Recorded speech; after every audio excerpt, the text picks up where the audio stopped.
Hi, and welcome to SideBar The Show. Our guest today is Dave Monks, an icon of the Canadian indie music scene, as frontman of Tokyo Police Club and Max, and a member of the supergroup Anyway Gang. And on top of all of that, he just released his sophomore solo album called I've Always Wanted to Be Me. So welcome to the studio. How you doing? I'm great. Thanks for having me. Yeah, Thanks for the nice intro. Let's hop right in. We've got Middle Out from Daft. Okay, great. So Cheers. Cheers. So my first question for you is, I know that Tokyo Police Club came from a random band name generator. Yes. And before that, you were Suburbia. Can you talk about like a little bit of the kind of transition period between the two and the high school stuff? Man, I'm appreciating. That's great. I love that you know what you're talking about. Yeah, we had basically Graham and Josh had a band with this guy Will in actually in like grade 8 before, because we were all in the same class since like early days of elementary school, and they had a band with Will, who I knew, but I didn't play music, and then I learned bass, and I joined their band, and then Greg joined the band, but it was still kind of Will's band, and then Will was like, okay, I'm doing grown-up stuff, and I'm gonna go start focusing on university and stuff, and that was right around the time where I was like, oh, well, I got a couple songs, and it was the last year of high school, and we kind of had a few practices where it was like, ooh, we're working on Dave's songs, and it was almost like we were like maybe like cheating on Suburbia a little bit, and we were like, oh, we're just getting together to work on Dave's songs, because I think new music was coming out, and like I remember The Rapture was out, and we were like really excited about just doing stuff that was like whatever, more angsty and edgy, so then I think Suburbia was over and we needed a name, and then I didn't tell them at first, but I got this name off the internet, just like boop. I was like, not that one, boop, not that one, boop, Tokyo Police Club, I'm down.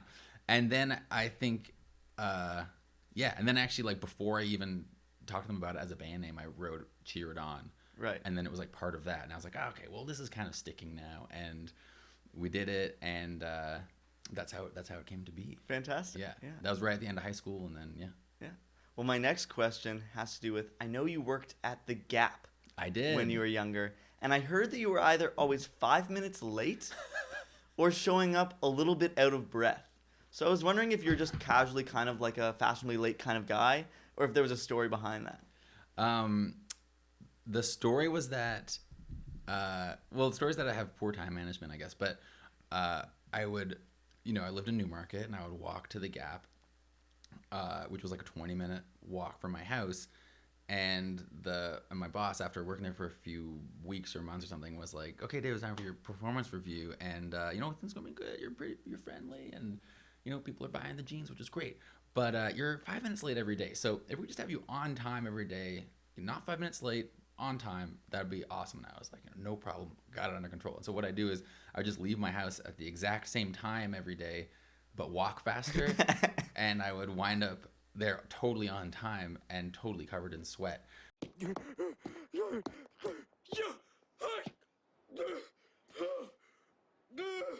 And they'd be like, yeah, now see, it's great that you're on time, but now we're having to do like, you have to sit in the back and cool down for like 10 minutes before we can put you to work, so that job wasn't where my heart was anyways. Yeah.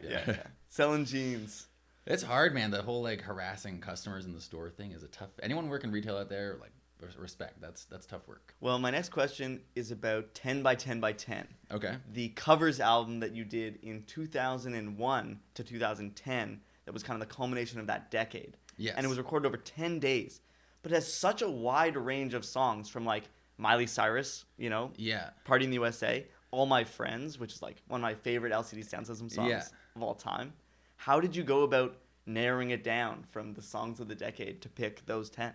Yeah, I think that was interesting because it was a mix of me being like, oh, I really want to do this song by my friends in Harlem Shakes, or like I really want to do this, like this LCD Sound System song, kind of our manager being like, nice. You should also totally do like Kelly Clarkson is like, oh, okay, that makes sense. So it was like, there was definitely like some like manager label input there, and I think then like stuff that we were just excited to get into. We did like this thing where it was like before it, you could vote on which would be like these 3 songs. Which do you want us to pick from that year? Right. And then the next year, these 3 songs. Which do you want us to do? And it was like a by vote thing, but it totally wasn't because we just had to practice them and learn them before. And we'd like try one and be like, hell no, there's no way we're doing that song. Can't do it. So we were pretty set on what we were gonna do. Right. Well, we're gonna go on to our next drink. Okay. Which is Jam Up the Mash by Collective Arts. It's a sour, so cheers. So let's try it. Let's try this. Yeah. I'm not normally at one for sours, but let's see how I fare. It's actually quite sour for a sour, as sours go. So we're going to go into our next bit, which we call Backstage Pass, where we went backstage on a bunch of your social media stuff and found some tweets and videos that we thought need explaining. So this is the first one. Oh my gosh, I remember this. So can you tell us a little bit about that? Okay, first of all, that guy has got a flip phone. That's pretty cool. Yeah, it was clearly back in the day. Yeah, we're like in Edmonton, and I got a call during the session, and I think you just like, well, I'm gonna roll with this. I feel like there's a lot of moments on stage you can just pretty much lean into anything, and it becomes a moment, which is, I don't know, I think that's kind of what being live in front of people is about. So, yeah, I mean, that's somebody who was playing a whole bunch of acoustic sessions at radio stations and was just like, oh, I'm just taking this call because it'll be funny. So yeah. Do you remember who was on the other side of the phone? I think it was my manager. Right. Yeah. Right. Just I'm in the middle of something. Yeah. I guess you should know that I'm in the middle of something. Yeah. But yeah. All right. Well, the next one is. All right, guys. 5 minutes to show.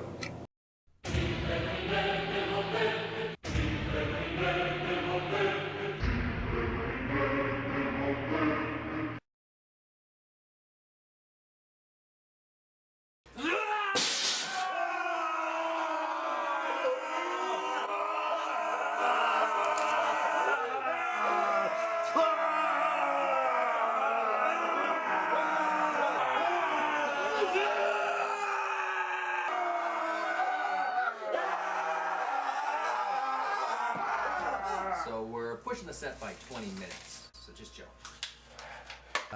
Okay, I just got like very like. Yeah, I also I felt got very that. hot, like watching that.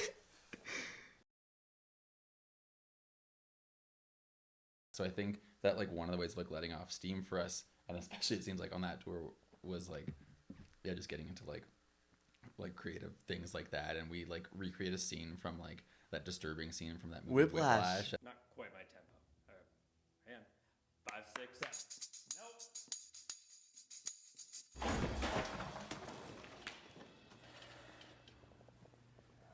I think everyone's got like a bit of a like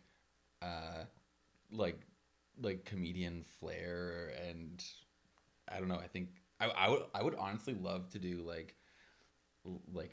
I would love to do like a sketch show with Tokyo or something. I don't know. Yeah. I don't know how it would come off, but like, yeah, I don't know. That seems to be one way that like our humor comes out, I guess. Yeah, I watched all those tour diaries, and I was like, these are good sketches. Like, I when think did they they're have good. time to like, think about them and create them? And then also, I thought they were very well done. Thanks. Yeah, I think like because Graham's great on the video stuff.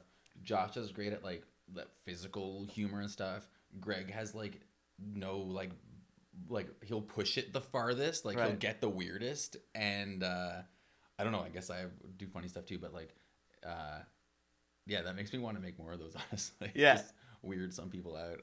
All right, so we're gonna go Okay. on to our third drink, which is the Positive Aura Imperial Chocolate Stout from Daft. Okay. So cheers. Cheers.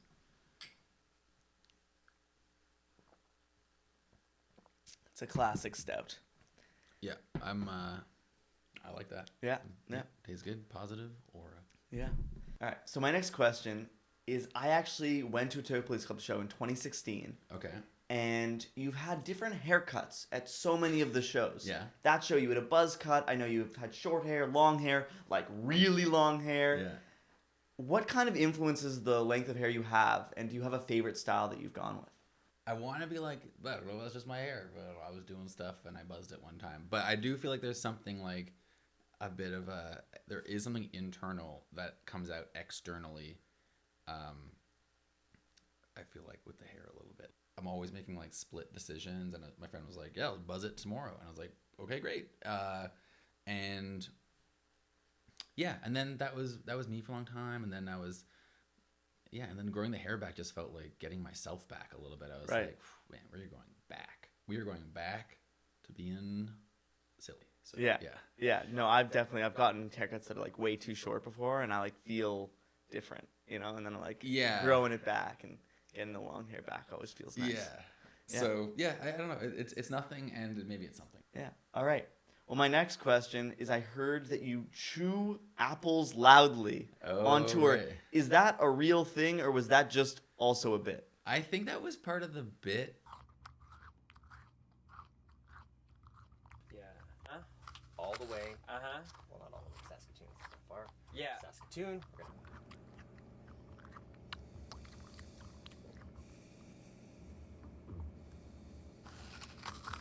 Because, like, I guess I do kind of chew with my mouth open, though, but I think there's this thing where, like, when I get off stage, I want, like, sugar, and I want to, like, eat, like, chips and, like, crush, like, beers, you know, like, a beer or two, but you don't want to be doing that. So, Right. like, I usually, like, tear into, like, a bunch of fruit and stuff when I get off stage.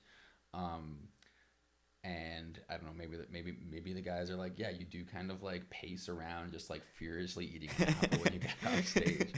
So I think there could be some truth to that. Yeah. We're gonna cut to commercial. We'll be right back after this. Gone are the days of choosing between food and hygiene. Now with this new technologically advanced product, you can have both. Be where you want to be on time because you're not worrying about finding time to eat and time to clean your body. New Bread and Shoulders Shampoo is the first ever shampoo with nutritional value so that you don't have to waste time ingesting nutrients. You can just get straight to the good stuff, which is ingesting shampoo. Buy it now for a limited time at the one and only price of $99.99, and you can have 99 of these lined up at your door. Please be the first to enroll in our new subscription program where you pay $99 and get 99 of these every 99 days. That's you. Use it like you would any other shampoo.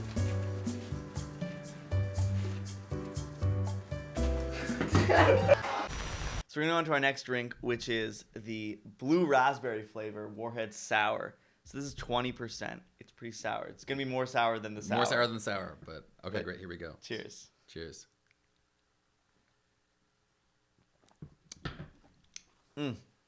Yeah. Warheadsy. I kind of like that. I thought I would hate that, but I kind of liked that. Yeah. That was good. I got to like whoo. Yeah. That's crazy. Are my teeth blue? So we're going to go into what we call the lightning round, Okay. where I prepared a bunch of just easy, quick questions. Just say kind of whatever comes to your mind. Yep. First. So if you had an actor play you in a movie, who would it be? Oh, this isn't lightning at all. I guess my first answer was me. That's what came to my head. Let's do it. No, yeah, we're going with Dave Monks. Dave Yeah. Monks starring in Dave Monks, Yeah. the movie. Yeah. What is any of your pet peeves? This is hard.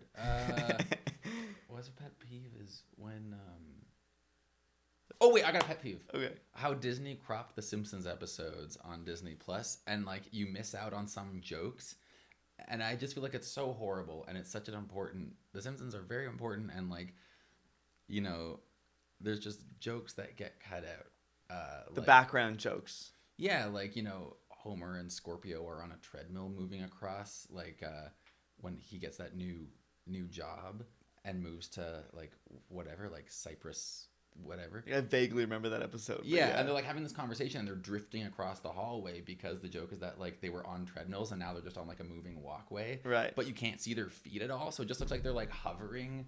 It's really stupid. It just, Well, we'll watch it in find 4:3. we'll find the footage and we'll compare the two beside each other, so the audience will see. Yeah, what we okay, there mean. you go. Having a place like this has always been my dream, Homer. What's your dream? To work for you? Don't do that. My butt is for sitting, not for kissing. Now you tell me the truth. What's your real dream? So, what is your favorite Warhammer character? Oh, I love I love the Eldar and the Space Elves. Yeah. And the Eldar are a magical race of ancient Space Elves. And one of their like psychic like masters is this guy Eldrad, who's like just a badass at like casting psychic spells and shit. And like, Right. you definitely, if you're gonna be one space elf, like that's the one you want to be. So, what is your favorite item of clothing? I really like these pants. I got them at Common Sort in Parkdale. So they're a fancy brand, but they were affordable for me to buy. Do you have any? I know obviously you're a very talented person, but do you have any hidden talents? Yeah. I feel like I'm really good at like the hip things in yoga where you like fold your legs and then you like bend forward over your hips. I'm like weirdly good at that. There you go. I love that. The last question in the lightning round is: if there was one fictional world that you could visit, what would it be? I think it's Middle Earth. Could it be a galaxy a long time ago? It could be. You can pick. Well, I would say it's like any of the planets. Like, if you want to go to Felucia or something like that. But I think Middle Earth is. Wait, no. It would amazing definitely answer. be Hoth. I would Hoth. definitely want to go to the ice planet of Hoth and like just like check out that snow speeder battle happening. That'd Yeah. be pretty cool. Yeah. That would be sick. Yeah. That would be sick. Well, a little cold. You'd have to, bundle up. Yeah. So we're gonna go into our last drink, which is the Artisanal Dry Gin with 13 botanicals. That's a lot of Wow. botanicals So many. from Collective Arts, and it's just a very pretty bottle. So cheers. Cheers. Are we gonna shoot this or sip it? I think I might. Oh, I'm gonna. Yeah, go ahead. Whatever gonna you'd sip like. it.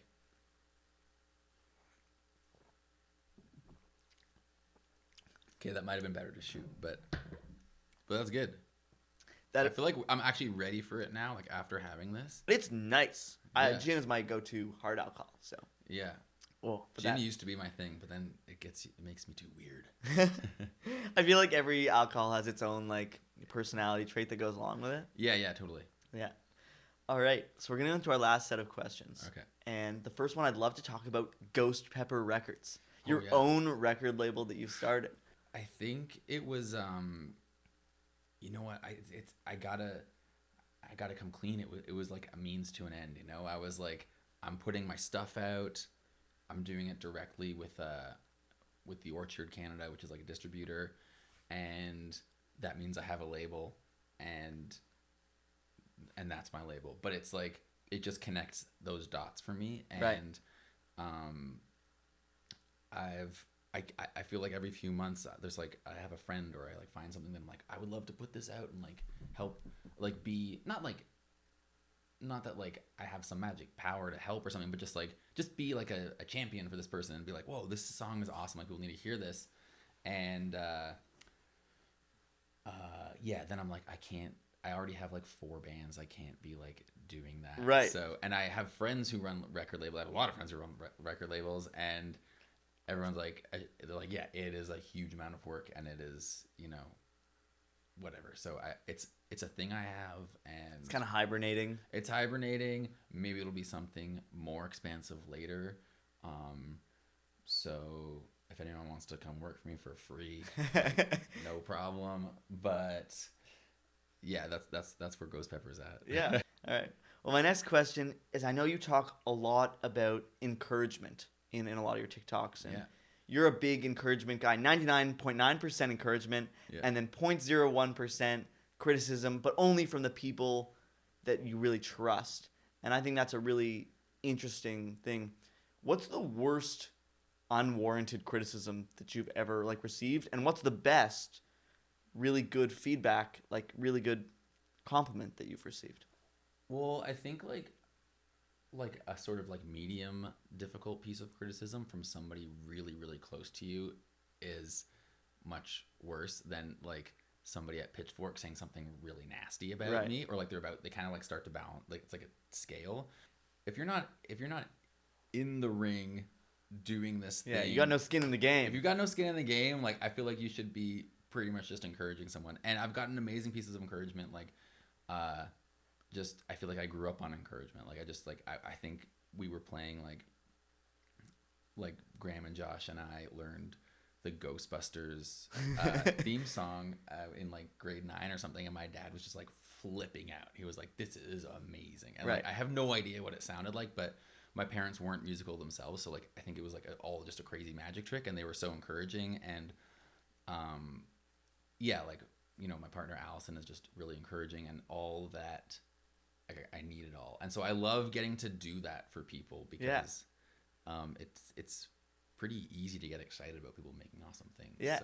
I saw one of your TikToks was like, for all the people who are like sending me your music, like it's all amazing and just keep making it. And I like totally appreciate that. I feel like people have this idea that like criticism is going to help them refine with like, well, I need hard criticism to like, and I get it. Like there is like a tiny dose of like cut that thing. Like one thing, like when I on the first Anyway Gang record, everyone was like, oh, this one's awesome. Like, why don't we just cut the first verse in half? And I was like,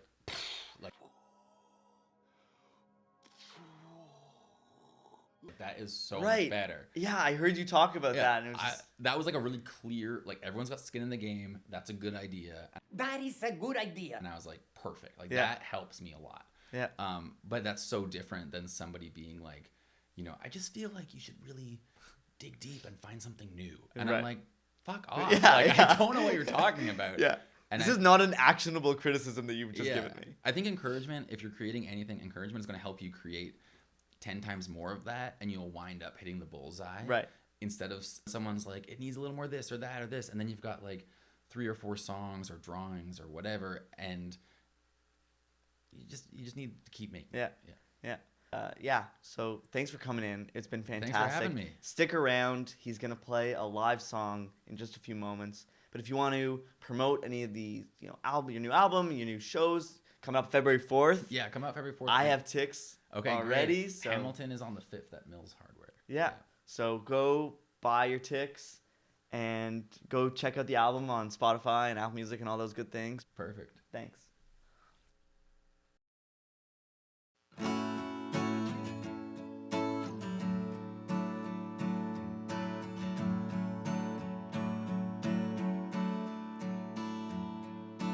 Baby, I'm the rabbit in your bed, chewing at the dreams inside your head.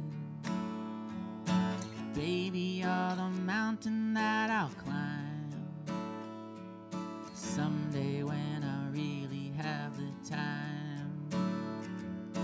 Baby, don't I really drive you mad? Baby, I'm the best you ever had. Baby, I'm just what you're looking for. There's makeup on the pillows and there's dishes on the floor, but are you sweet on me?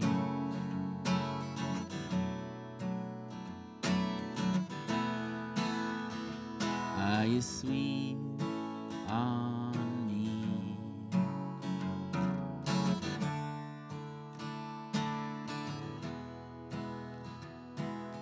Baby, we can soak them in the sink, sweep the pieces up and have a drink. Baby, we can do it all again, tell a funny story to our friends. Baby, there's a life I gotta live. Baby, there's a love I gotta give. Darling, I'm just asking for the truth, 'cause I'm spending all my pennies standing at your kissing booth. So are you sweet on me? Oh, are you sweet on me?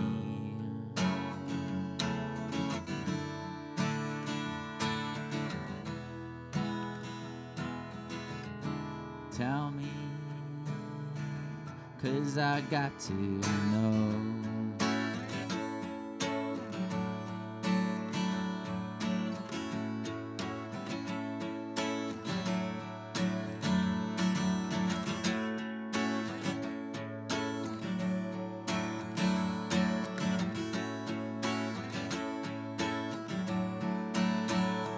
Are you sweet on me?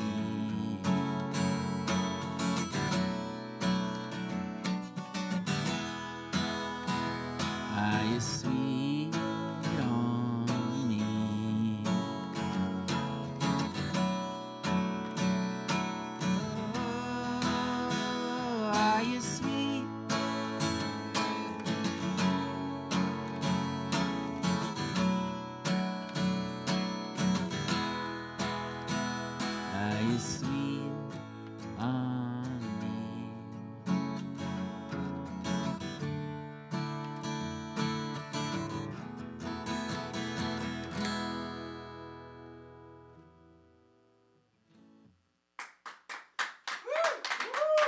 There you go.